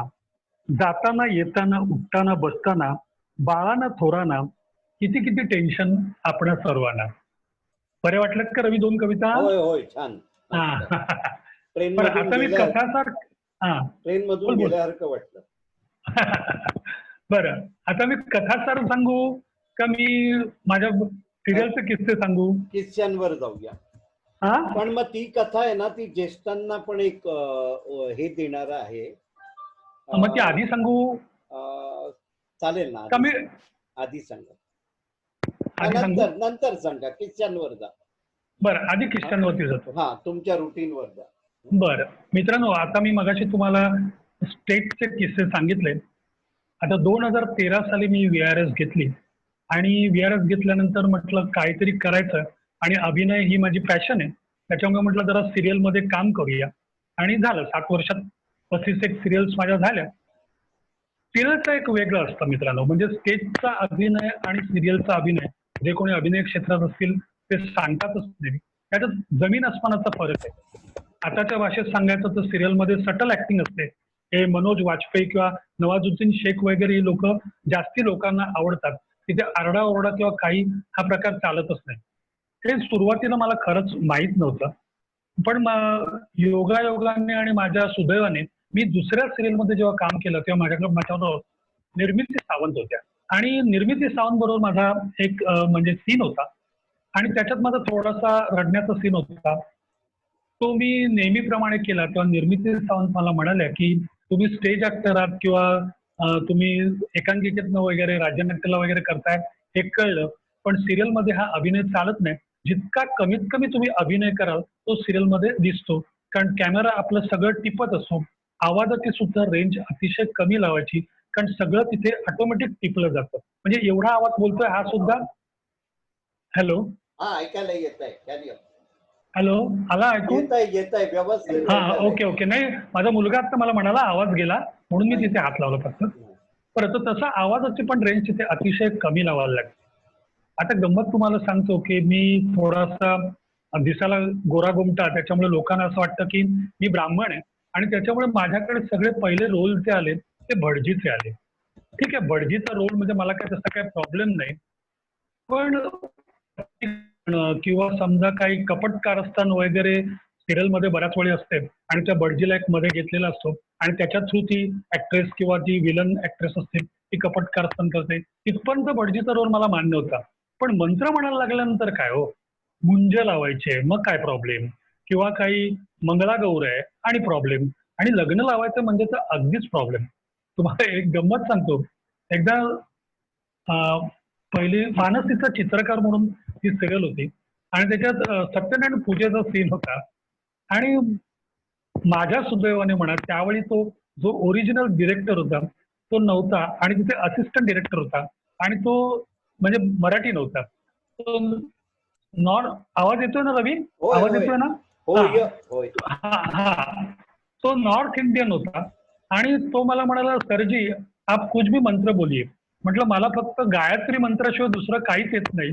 ओम भूर भुवस्वा तत्सवितुर वरेण्यम भर्गो देव दिव न प्रचोदयात, हा एवढंच मला येतंय. तो म्हणाला कुछ नाही, चलेगा चलेगा. आणि मी तो खणखणीत आवाजात तो गायत्री मंत्र सत्यनारायणच्या पूजेला म्हटला आणि तो दिग्दर्शक म्हणाला, हा सरजी क्या शॉट दिया. पण नंतर जेव्हा मी तो माझा एपिसोड पाहिला तेव्हा माझा आवाज नव्हता, फक्त माझ्या लिप मुवमेंट दिसला, कारण ओरिजिनल डिरेक्टरनी त्या म्हणजे एडिटिंग टेबलावरती तो नक्की आवाज कापलेला असणार. तर अशी गंमत. आणि म्हणून मग मी नंतर सांगायला लागलो की एकदा मंगळागौरीचा सीन होता. मी माझ्या गुरुजींकडे गेलो आणि सांगितलं, बाबा 3-4 तरी मला वाक्य सांगा, मंगळागौरीचा मंत्र काय असतो तो. त्याप्रमाणे मी रात्रभर पाठ करत राहिलो आणि दुसऱ्या दिवशी तिथे जाऊन मी एपिसोडला केलं. पण एकदा सर्वात गंमत झाली. अरे वेड्या मना म्हणून एक सिरियल होती आणि त्याच्यात लग्न लावायचा सीन होता आणि पहिल्या ह्याच्यात मी पत्रिका बघतो आणि मग ते खोटं नाटं वगैरे काय ते करतो वगैरे सगळं होतं. तर तेव्हा मी जेव्हा पत्रिका, तर तो मला परत त्या दिग्दर्शकांनी बोलवलं की तुमचं सीन आहे आणि उद्या आपण लग्न करतोय. तर म्हटलं अरे बाबा, लग्नाचे म्हटलं काय मंत्रबिंत्र मला अजिबात जमत नाहीये. म्हटलं लग्न मी कसं करणार, मला म्हटलं अजिबातच जमत नाही. म्हटलं नाही सर तुम्ही या. आणि तुम्हाला खोटं वाटेल, त्या लग्नाला म्हणजे लग्नाच्या सीनला 2 भटजी होते. म्हणजे एक मी म्हणजे डायलॉग बोलणारा भटजी आणि दुसरा प्रॉपर मंत्र म्हणणारा भटजी होता. त्यांनी मंत्र म्हटलं. अजूनही तुम्ही तो हॉटस्टार वरती जाऊन एपिसोड बघू शकता. 17 जून 2015 मी माझ्याकडे ठेवलेलं आहे रेकॉर्ड. त्यावेळी 2 तुम्हाला एका लग्नात भटजी दिसतील. आपल्याकडे नसतात असं नाही, पण सिरियल मध्ये 2 भटजी वगैरे जरा थोडीशी मला ती गंमत वाटली. पण हा भटजींच्या नंतर मी म्हटलं की हे भटजीचे रोल काय बाबा आपल्याला नाही सूट होत नाहीये. म्हणून मग मी त्यांना अगदी प्रामाणिकपणे सांगितलं की भटजी नाही. तरी आता परत काय जरा थोडंसं चेहरा आहे दिसला का मग देवळातले गुरुजी. आता मी रंग माझा वेगळा सुद्धा जी सिरियल करतोय त्याच्यात पण मी भटजीच करतोय, म्हणजे गुरुजीच करतोय. तुम्ही उद्या 8 वाजता जर का बघितलं स्टार प्रवाहाला तर मी तुम्हाला दिसेल उद्या किंवा कदाचित सोमवारी सीनला मी नक्कीच दिसेन. त्याच्यात फक्त ती मुलगी मला वडिलांसारखंच मानत असते, जरी मी देवळातला गुरुजी वगैरे असलो तरी. तो असा गुरुजींचा असेल. पण तू माझं सांगाती म्हणून एक कलर्सला म्हणजे सिरियल होती, तुकारामावरती सिरियल होती आणि त्याच्यातला एक किस्सा मी तुम्हाला सांगतो. म्हणजे तसं 2-3 किस्से आहेत, पण त्यातला एक मी किस्सा सांगतो की हे सिरियलचं तुम्हाला कसं असतं माहिती आहे, त्यांची पण शिफ्ट तशी 12 तासाची असते. म्हणजे सकाळी 7 ते संध्याकाळी 7 किंवा सकाळी 9 ते रात्री 9 किंवा सकाळी 10 ते रात्री 10 अशी 12 तासाची त्यांची शिफ्ट असते. आणि दिग्दर्शकाकडे एक चार्ट दिलेला असतो आणि बाबा एवढे सीन संपवायचे. यांची सुरुवात बऱ्याचशा वेळा मी बघितलं, या सिरियलवाल्यांची सुरुवात आहे ना ती थोडीशी संथपणे होते आणि मग नंतर ते घाई करतात. पण आर्टिस्टची सुद्धा अशा वेळी पंचत होते. तर तू माझं सांगातीला म्हणजे मी वैद्याचा रोल करत होतो, एक भटजीचा रोल करत होता, एक शशांक केवले म्हणून, आणि तुमच्या डोंबिवलीचाच एक मिलिंद अधिकारी म्हणून एक चांगला ऍक्टर आहे, जो कोडमंत्रमध्ये काम करतो, कोडमंत्रमध्ये काम करायचा मुक्ता बर्वेच्या, तो पाटलाचा रोल करायचा. आणि 10 वाजले आणि त्यांचे 2 सीन्स बाकी होते. आणि झाला आम्हाला ज्याने सीन दिला पाठांतर वगैरे पटपट पटपट करा, पण किती जरी कोणी ऍक्टर किती मोठा असला तरी पटकन 2 मिनिटात 2 पानाचं सीन वगैरे पाठ होणं हे जरा कठीण असतं किंवा 5 मिनिटात वगैरे होणं करतं. पण नाही, त्यांना तो लॉट दिलेला असतो आणि त्यांचं परत गणित वेगळं असतं. 10 नंतर 1 तास वाढला तर त्यांचे पैसे वाढत जातात आणि मग त्यांना संपवायचंच असतं. तर ते 10 वाजता त्यांनी तो एक सीन दिला, त्याच्यात त्यांनी तो त्या म्हणजे आम्ही कपट कारस्थान केलेलं असतं आणि वैद्याला माझ्या हातात त्यांनी पाण्याचा एक पेला दिला, पाणी भरलेला पेला दिला आणि तो दुसरा जो एक माणूस होता तो चक्कर येऊन पडतो. कारण की तुकारामाचं अध्यात्माचं एक वगैरे काहीतरी हे असतं, त्याच्यामुळे त्याला काहीतरी होतं आणि असं तरी त्याचा जो सीन दाखवला होता तो चक्कर येऊन पडतो. आता मजा अशी की तो चक्कर येऊन पडल्यानंतर तो जो मिलिंद अधिकारी होता तो पाटील जोराने ओरडतो असा जो सीन होता. 3 दिग्दर्शकांनी बघा काही सांगितलं नाही आणि काही नाही, तो चक्कर येऊन पडला आणि मिलिंद अधिकारी पाटील तो जोरात ओरडला. मला वाटलं काय की हा पाटील आपल्या अंगावरती आणि दुसऱ्या त्या ब्राह्मणाच्या अंगावरती ओरडतोय आणि आपण ते म्हणजे घाबरून पाणी पितोय. आणि मी ते पाणी घटाघटा प्यायलो आणि खरं त्यांनी तो पेल्यात पाणी दिलं होतं म्हणजे तिथे सहाण होतं, त्या सहाणीवरती ते पाणी टाकून ते सहाणावरती गंध उघडायचं होतं आणि तो मूर्छित झालेल्या माणसाला ते गंध लावायचं होतं. आणि मग मी तिथे थोडंसं नाही म्हटलं तरी लोकांचा चेष्टेचा विषय झाला, पण म्हटलं अरे बाबा जर का तुम्ही असं आयत्या वेळी एखादा सीन देत असाल आणि एखादा पटकन करायला लावत असाल तर कुठलाही आर्टिस्ट हा पटकन नाही म्हटलं तरी तो गोंधळणारच ना. पण आता मी परवा तुला रंग माझा वेगळाचा मी तुम्हाला सीन सांगतो की माझा त्या एका मुलीबरोबर सीन होता आणि ती मोबाईलवरती मला असं चित्र दाखवते, हा बघा, आणि ती मला माझ्या मुलाचा फोटो दाखवते आणि हा तुमच्या मुलाला आम्ही पळवलेला आहे आणि तुम्ही खोटी कबुली द्यायची वगैरे असं ती धमकी देते. आमचं 7 वाजता सगळा सीन आटपला हो, पण ही मागची माणसं असतात ना, तुम्हाला खरं सांगतो ऍक्टर ऍक्ट्रेस तर असतातच, म्हणजे मी त्याच्याबद्दल नाही, पण ही मागची माणसं आहेत ना ती फार हुशार असतात आणि त्यांचं बारीक सारीक गोष्टीकडे अगदी फार लक्ष असतं, व्यवस्थित ते सगळं बघत असतात. तो मागचा माणूस आमचा सगळा शॉर्ट झाला, आता आम्ही पॅकअप करतोय आणि तो पटकन ओरडला, अरे तुला कळलं का त्या मुलीने मोबाईल उलटा ठेवलाय, उलटा धरला होता त्या मुलीने मोबाईल. आणि मग तो म्हणाला की सर काय माहितीये ना की तुम्हाला माहितीये ना आपण एवढं सगळं मेहनतीने सिरियल वगैरे करतो, काय 100तलं 90 जर का तुम्ही चांगलं केलेलं असेल तर कोणी पटकन चांगलं म्हणणार नाही, पण केलेलं असेल तर आता व्हॉट्सअप काय, फेसबुक काय आणि पेपर काय सगळीकडे आपण ट्रोल करायला अगदी म्हणजे खाद्य असतो. पण ती जी मागची माणसं असतात ना ती फार, तुम्हाला मी सांगतो ना, फार हुशार असतात, म्हणजे ताहून सुलाखून आलेली असतात, त्यांना सगळं माहीत असतं. एक तुम्हाला त्याच्यावर आणखीन एक तुम्हाला छोटासा किस्सा सांगतो, तुम्हाला खरंच गंमत वाटेल की एकदा दत्तगुरूंचा पिक्चर होता. दत्तगुरूवरती पिक्चर चाललेला होता. 3 माणसं होती, 2 वेगळ्या दिशेला अशी त्यांची तोंड आणि मध्ये तो एक माणूस. आता दत्तगुरू म्हणजे काय, ती मागे गाय दाखवणार आणि हातात त्याच्या झोळी अशी असणारच. आता गंमत अशी की ते झोळीच्या खाली तिथे एक असा कुत्रा असं तोंड करून, बघा तुम्ही दत्ताचा फोटो जर का पाहिला तर असतो कुत्रा असं ते मधल्या माणसाकडे म्हणजे ब्रह्मा विष्णू महेश मधले जे त्यांच्याकडे तो असं बघत असतो की असं तोंड उभं करून तो बघत असतो आणि तो त्याने शॉट घ्यायचा होता. तो कुत्रा आला, तसा ट्रेन कुत्रा होता आणि तो कुत्रा आला, त्याला कुत्र्याला बसवला. तो शॉट ओके म्हणजे ऍक्शन असं म्हटल्यानंतर म्हणजे साऊंड रेकॉर्डिंग ऍक्शन असं म्हटल्यानंतर तो कुत्रा तिकडनं निघून जायचा आणि त्या दिग्दर्शकाला काही झालं तरी शॉट मिळत नव्हता. 10 मिनिटं झाली, 15 मिनिटं झाली, जवळजवळ 25-30 मिनिटं झाली आणि तो प्रत्येक वेळी तो कुत्रा तसा निघून जायचा आणि तो रिटेक व्हायचा. ते 3 दत्तगुरू म्हणून उभे होते ते पण कंटाळले. पण मी परत तुम्हाला सांगतो, ही मागची माणसं असतात ना ती फार हुशार असतात. त्यांच्या ते लक्षात आलं, ते म्हणाले, त्याच्यातला एक होता तो म्हणाला की त्या दिग्दर्शकाला म्हणाला, तू फक्त 10 मिनिटं मला दे आणि आपण हा शॉट ओके करूया, तोपर्यंत तू दुसऱ्या स्क्रिप्टवरती काहीतरी काम कर. तो दिग्दर्शक दुसऱ्या स्क्रिप्टवरती काम करायला गेला. त्याच्यानंतर त्या माणसाने काय करावं तुम्हाला कुठं वाटेल, जवळच मटणाचं दुकान होतं, त्यांनी एक मटणाचं पीस आणला आणि त्या झोळीत टाकला आणि मग तो कुत्रा उभा केला आणि तुम्हाला खोटं वाटतं, तो मटणाच्या पीसचा वास घेऊन तो शॉट तिथे ओके झाला.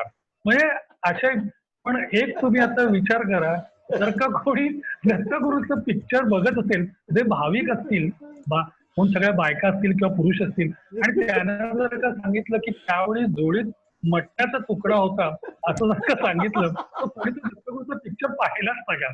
म्हणजे असे त्याच्यातले प्रसंग खरंच घडतात ना, आणि त्यावेळी ते एवढे मजेशीर वाटतात की अरे असंही असतं का. एक तुम्हाला आणखीन एक गंमत सांगतो ना, आता मध्ये मी कनिका म्हणून पिक्चर केला, शरद पोंक्षे बरोबर पिक्चर होता, भयपट होता, म्हणजे घाबरवणारा पिक्चर होता की शरद पोंक्षे हा क्रिमिनल असतो, क्रिमिनल म्हणजे डॉक्टर असतो, पण तो सगळे असे गुन्हे करतो, म्हणजे खोट्या अबॉर्शन्स करतो वगैरे, आणि मुलगी नको वगैरे हा जो प्रकार असतो. तर त्याच्यात एक मुलगी, म्हणजे एका मुलीला त्याचे वडील असे मारतात, असे की ह्या डॉक्टरच्या सांगण्यावरनं ते अबॉर्ट केलेलं असतं, आणि मुलगी नको या नात्याखातर केलेलं असतं, कारण ह्याला फक्त पैसा कमवायचा असतो.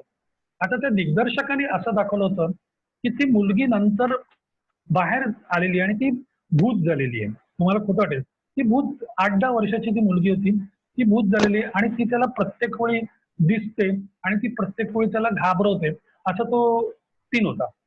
मी त्याच्या नोकराचं काम केलं होतं. म्हणजे त्याला इतका शरद पोंक्षे सारखा तुम्हाला विचार करा, नट तो एवढा बिरड नट, नथुराम गोडसे सारखे त्या माणसाने, तर त्याला घाबरवायचं म्हणून त्या मुलीचा आहे ना, दिग्दर्शकांनी अवतार एकदम भयानक केला होता. म्हणजे असे केस सोडले होते, चेहरा असा पांढरा पांढरा केला होता. तुम्ही कधी कनिका पिक्चर युट्यूब वरती बघितलात तर तुम्ही बघा, तो युट्यूब वरती तो अजूनही आहे. म्हणजे मी त्याचा नोकराचा रोल केला होता. आणि ती मुलगी एका क्षणी असा हा आजारी पडतो आणि असा हा झोपलेला आहे, आणि मी त्याला पाणी, तर पाणी पिणार का साहेब, पाणी पिणार का असं विचारतो, बाजूला उभा राहतो, आणि मग नंतर तो माझ्याकडे जा असं करतो, आणि मी वळणार आणि तो उजवीकडे बघतो, आणि उजवीकडे ती मुली, म्हणजे त्या मुलीचं भूत असं उभं आहे. आणि मग तो बघितल्यानंतर शरद पोंक्षे त्या मुलीकडे बघितल्यानंतर एकदम वेड्यासारखा, गुरा, म्हणजे अगदी मी गुरासारखा शब्द वापरतो, गुरासारखा ओरडतो, "आ" करून असं. आणि शरद पोंक्षे तसा घाऱ्या डोळ्याचा आणि असा दिसतो, पण असा एकदम वेगळा असतो ना, तो असा वेड्यासारखा ओरडतो, आणि असा तो शॉट तिथे संपतो. तुम्हाला खोटं वाटेल मित्रांनो, म्हणजे आता मला हसू येतंय, पण शरद पोंक्षे त्या शॉटला असा काय ओरडला, म्हणजे अभिनयच होता तो, असा काय ओरडला की ते मूल झालेलं जे, म्हणजे ते भूत झालेली जी मुलगी होती ना, ती घाबरली, ती रडायला लागली. म्हणजे भूताच्या पिक्चर मध्ये भूत रडायला लागलं, असा तो सीन झाला. आणि तो आम्ही प्रत्यक्ष आखो देखा, पण आम्हाला नंतर पिक्चर बघताना तो इतकं आठवण येत होती आणि हसू येत होते, आणि नंतर त्या मुलीने अर्धा तास शॉट दिला ना, ती उभं राहायला तयार नाही. पण अर्थात हा शरद पोंक्षेच्या अभिनयाचा किस्सा होता. मी आता रवी जाऊ का माझ्या कथेकडे? नाही हे बघा, किस्से बाकी आहेत तर किस्से होऊन दे. मी काही माझी आवड लादत नाहीये. हा, नाही, किस्से म्हणजे आणखीन असे छोटे छोटे बरेचसे किस्से असतात की आपल्याला एखादा एखाद्या वेळी सूचना देतो, किंवा एखादी ऍक्ट्रेस आपल्याला एखाद्या वेळी सांगते, अशी सूचना देते, किंवा एखादे विचित्र ऍक्टर ऍक्ट्रेस असतात की जे त्यावेळी समजा कोणी असा दिसला की त्याला पझल करायचा सुद्धा प्रयत्न करतात, असे सुद्धा असतात. पण ते जे किस्से असतात ते रादर मला सांगण्यासारखे वाटत नाहीत, हे जरा थोडेसे मजेशीर होते, म्हणून मी ते सांगितलं. एक मजेशीर किस्सा असा दुसरा मी तुला सांगू शकतो, जो सिरियलचा नाहीये, पण तो रुटीन आयुष्यातला आहे. तो म्हणजे माझं, मी तुला खरं सांगतो की पु ल देशपांडे हे जसे माझे दैवत होते ना, तसंच माझं सुनील गावस्कर हा सुद्धा माझा भयंकर दैवत होता. म्हणजे सुनील गावस्कर म्हणजे कधी मी त्याला बघितलं की नमस्कार करतो असा तो माणूस आहे. पण माझं क्रिकेटचा वेळ कुठे संपलं ते मी तुला एक किस्सा सांगतो. म्हणजे मी पार्लेटेकचा विद्यार्थी, मित्रांनो, मी पार्लेटेकचा विद्यार्थी, आणि पार्लेटेकची टीम आणि अंजुमन इस्लाम म्हणून त्यावेळी शाळा होती, तर त्या दोघांची अशी मॅच होती. म्हणजे अंजुमन इस्लाम क्रॉस मैदानावरती मॅच होती, आणि त्या अंजुमन इस्लाम मध्ये सगळी अशी मोठी मुलं होती, म्हणजे ग्रॅज्युएटला असणारी मुली 10वीत आणि 9वीत वगैरे अशी होती, आणि आमची सगळी पोरं ही 9वी 10वीत टिल्ली टिल्ली अशी पोरं होती. पण आमची सगळी पोरं क्रॉस मैदानावरती गेली होती, आणि आम्ही आमच्या मुलांना चिअरअप करायला म्हणून तिथे गेलो होतो, आणि आपल्याला पण काहीतरी कधीतरी क्रिकेट खेळायला मिळावं या आशेने मी गेलो होतो. आणि आम्ही त्या क्रॉस मैदानावरती गेलो होतो. म्हणजे पहिल्या दिवशी त्या अंजुमन इस्लामवाल्यांनी आमच्या मुलांना म्हणजे पॉलिटेक्सच्या मुलांना धोपटला. म्हणजे अक्षरशः 400 का 450 स्कोर केला, 3च विकेट झाल्या होत्या आणि भरपूर मारला. आणि आता दुसऱ्या दिवशी आमची बॅटिंग त्यांनी डिक्लेअर केलं, कारण ती चिल्ली पिल्ली आहे, त्यांना काही दिसत नाही. आणि 5 विकेट वगैरे आमच्या 50 वरती गेल्या रे. आणि आमचा एक मित्र होता, म्हणजे नितीन सुरंगळीकर म्हणून मित्र होता. तो असं चांगला म्हणजे बड्या बापाचा वगैरे मुलगा होता, म्हणजे चांगला त्याचे त्यावेळी पार्ल्याला बंगला वगैरे होता. आणि तो 6व्या बॅटिंगला वगैरे आला, असा स्टाईल मध्ये वगैरे छानपैकी आला. बॅटिंगला तो आला, त्यांनी अगदी छानपैकी चान्स घेतला. त्यांनी बघितलं स्लिपला कोण आहे, गलीला कोण आहे, फॉरवर्ड शॉर्ट लेगला कोण आहे, बॅकवर्ड शॉर्ट लेगला कोण आहे, असं सगळं लॉंग ऑनला कोण आहे, लॉंग ऑफला कोण आहे, असं सगळं त्यांनी व्यवस्थित बघितलं. आणि नंतर त्यांनी बॅटिंग असं स्टान्स घेतला. समोरनं तो बॉलर आला, फास्ट बॉलर होता, आला आणि पहिल्या फटक्यात त्याचा दांड्याच उडाला. तर दांडा उडाला आणि हा बिचारा नर्वस झाला. आणि नर्वस होऊन तो परत पॅव्हेलियन मध्ये आला.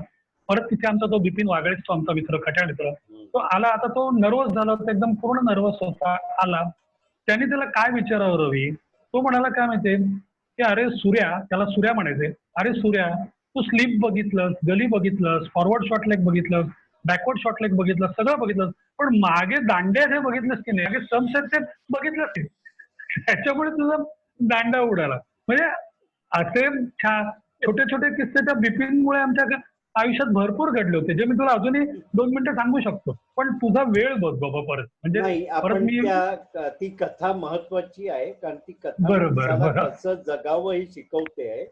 आणि शिरीष, मैत्री असल्यामुळे मी थोडं त्याच्यामध्ये बोलू शकलो की हे आपल्याला ती कथा ऐकायची आहे.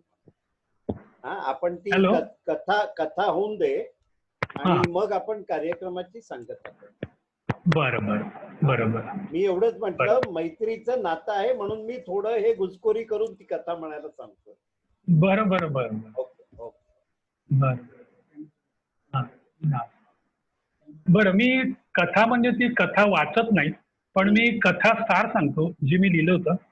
मी त्या कथेचं नाव आहे की चिरतारुण्य, अकाली वार्धक्य आणि चिरतारुण्य, किंवा चिरतारुण्य आणि अकाली वार्धक्य. मित्रांनो, मी जेकब सर्कल ब्रांचला होतो, लोअर परेलला. आणि मी आणि माझा एक मित्र होता विजय महाजन. आम्ही सकाळी 7:36 ची गाडी वगैरे पकडायचो बोरिवलीला. आम्ही स्टेशनला उतरायचो आणि त्याच्यानंतर ब्रांचला जाण्यापूर्वी एका हॉटेलमध्ये जायचो. आणि तिकडचा म्हणजे चहा आम्हाला खूपच आवडायचा, खूप छान चहा असायचा.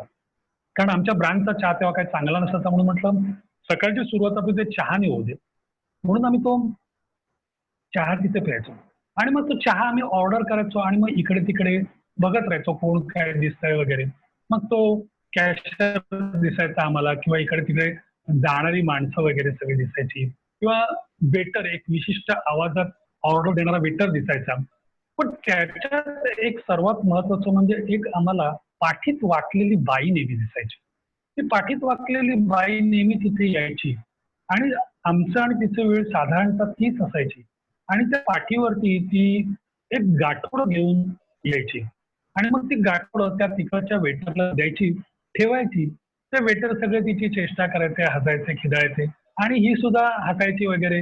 म्हातारी ती साधारणतः 60-70च बहुतेक असावी, दात वगैरे कमी होते तिला, पण हसायची. हे तिथे टिंगल टवाळी वगैरे सगळं करायचे आणि ती अगदी छान म्हणजे आनंदात असायची.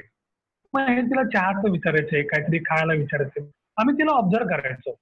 पण तिच्या हाताचे वगैरे असे थरथर असायचे.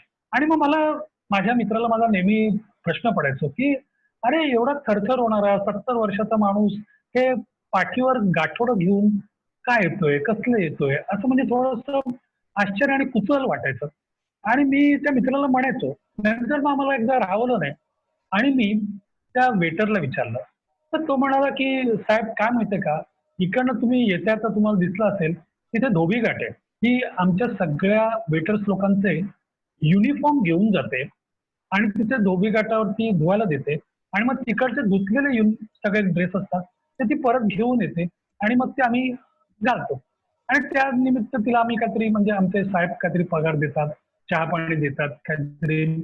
पण ही पण त्याच्यात ते खुश असायचं. तरी आम्हाला नेहमी असं वाटायचं की हे जीवनाचं काय चित्र आहे की 70 आणि 75 वर्षाचा आताची थरथर चाललेला आणि वाकलेला, पाठीत वाकलेला माणूस.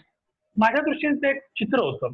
मी नेहमी असं, कारण आपण शेवटी माणसं आहोत ना, म्हणजे आपलं आयुष्य पक्ष्यांसारखं किंवा प्राण्यांसारखं नाही. ते कसे बिचारे खात असतील, पीत असतील, त्याच्यानंतर घरी जाऊन झोपत असतील, आपल्या घरट्यात म्हणा किंवा गुहेत म्हणा.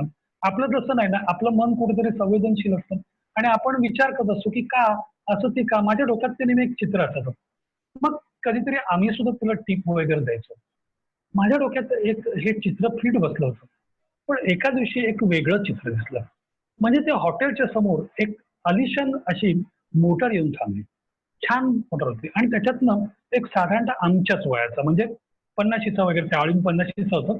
50शीचा वगैरे एक माणूस उतरला, धावत धावत धावत धावत आला आणि त्यांनी काहीतरी कॉफीची का काहीतरी खाण्याची ऑर्डर दिली. आणि मी सहज त्या कारची त्या कोणीतरी आतमध्ये बसली होती. त्याच्यात मुलगी होती. ती अगदी हार्डली 25-30 वर्षाची तरुणी असेल. तिने अशी काच वगैरे खाली केली आणि ती थोडीशी बाहेर डोकावायला लागली. त्याच्यानंतर ती थोडीशी, तिने दरवाजा उघडला, ती बाहेर आली. सुंदर तरुणी होती. म्हणजे मला तर असं वाटलं की सिरियल क्षेत्रातली वगैरे ती तरुणी असेल आणि थोडंसं असं तोंडावरती किंवा असं चेहऱ्यावरती असं भाव होते की मला कोण कोण बघतायत. ते तिच्या नजरेत भाव होते आणि लोकांनी बघावं अशी तिची अपेक्षा होती. थोडासा नाही म्हटलं तरी अभिमान आणि थोडंसं बघितला कोणी तर चेहऱ्यावरती सुखावं भाव वगैरे असं त्या मुलीच्या चेहऱ्यावरती होतं. त्याच्यानंतर तो माणूस एक प्लेट आणि कॉफीचा एक कप बशीतनं घेऊन गेला. तो तिकडनं धावत जात 50 वर्षाचा माणूस गेला. ती पोरगी काय हॉटेलमध्ये आली नाही. गेला आणि तो तिला म्हणजे चहाचा का कॉफीचा कप देणार, तो तिचा धक्का लागला आणि तो कॉफी तिच्या साडीवरती साडीवरती सांडली. आणि तुम्हाला खोटं वाटेल की आम्ही अवाक झालो, म्हणजे पु ल देशपांडेंचा अवाक नाही, आम्ही खरंच अवाक झालो. ती मुलगी त्याच्यावरती, म्हणजे त्या माणसावरती, तिच्या वडिलांच्या वयाचा माणूस आणि आपल्या मुली एवढी मुलगी पटकन अट्टल तिची ओरडली, जोरात ओरडली. तो पण बिचारा थरथर कापा लागला. कदाचित तो तिचा ड्रायव्हर असेल किंवा कदाचित तिचा काही मेड असेल वगैरे, काय माहित नाही मला. पण तो पण थरथर कापायला लागला आणि तिला वाटेल तसं बोललं आणि ती बोलता बोलता इव्हन आमच्याकडे पण बघायला लागले, कारण आम्ही तिच्याकडे बघत होतो. आमचे पण भाव थोडेसे बदलले की ही मुलगी अशी काय, एवढा अभिमान बरा नाही. जरी तरुण असशील का एखादी ऍक्ट्रेस असेल तरी तू बरं नाही. गेलं. आता मजा अशी की हे दुसरं चित्र. मी माझ्या मित्राला बोललो, हे बघ मित्रा, माझं संवेदनशील मन आहे. मी कुठंतरी काहीतरी लिहित असतो, तुला तर माहीतच आहे. आकाशवाणीला लिहितो किंवा असं सगळीकडे मी लिहितो. मला 2 चित्र दिसतात रे. हे एक ते म्हातारीचं चित्र जे थरथर म्हणजे चालू आहे, हातापायची थरथर आहे तरी सुद्धा पाठीवरती ओझं ठेवून ते आणते कपडे आणि सगळं करते, हसते, खिदळते. आणि हे एकदम तरुण पोरगी जी सगळी नट्टापट्टा केलेली आहे, सुंदर आहे, पण आपल्या वडिलांच्या एवढ्या माणसावरती ओरडते आणि चेहऱ्यावरती तिचा भाव कसे आहेत. त्या मित्राने माझं, म्हणजे एका वाक्यातच माझं, म्हणजे माझी शंका म्हणा किंवा माझ्या दोन्ही चित्रांना त्यांनी पटकन उत्तर दिलं. तो म्हणाला की जे म्हातारीचं चित्र आहे ते चिरतारुण्य आहे आणि ही जी मुलगी आहे ते अकाली वारधक्य आहे. नमस्कार. कारण ही आपण शिरीष इथे थांबूया. हा हा शिरीष, हो इथे थांबतो आपण. हो चालेल. 6:15 झालेत, 6:18. मी आपल्याला सगळ्यांना एक गोष्ट सांगू इच्छितो की ही जी शेवटची कथा आहे ना, ही मला का भावली, कारण दिलासा विरंगुळा केंद्रामध्ये आम्ही सगळे चिरतरुण आहोत. आमचा जो ग्रुप आहे जो दर सोमवारी गाण्यांसाठी भेटतो, जी नॉर्मल गाणी असतात, वाद्यांशिवाय म्हटली जातात. साधारण 35-36 जण गाणी म्हणतात ऑनलाईन. आणि आम्ही जेव्हा फिजिकल भेटायचो तेव्हा 55-60 जण गाणी म्हणायची. आणि गुरुवार आमचा कराओकेचा असतो, त्याच्यात मला आवाज जर कमी. कराओके म्हणतात. आणि अशा प्रकारे, आणि दर शुक्रवारी, आता आज जसे तुम्ही आहात इकडे, म्हणजे आजचा आकडा हा 62 पर्यंत गेला होता. मला खूप बरं वाटलं. आता तो 60 आहे. 55 अधिक 8 आणखी पण असणार आहे, कारण आमच्याकडे बऱ्याच घरातून दोघे किंवा कुटुंब या गोष्टी ऐकतात. तर एक गोष्ट सांगावीशी वाटेल की जरा माझे मित्र असल्यामुळे मी त्यांच्याकडून जरा त्यांना जास्ती त्रास दिला आणि सांगितलं की अमुक एक म्हटलं तर चांगलं म्हणून. आज आपल्या संस्थेच्या गीतांजली गंदे आहेत आणि अपर्णाताई चिटणीस तुम्ही आहात का? अपर्णाताई जरा अनम्यूट करा तुम्हाला.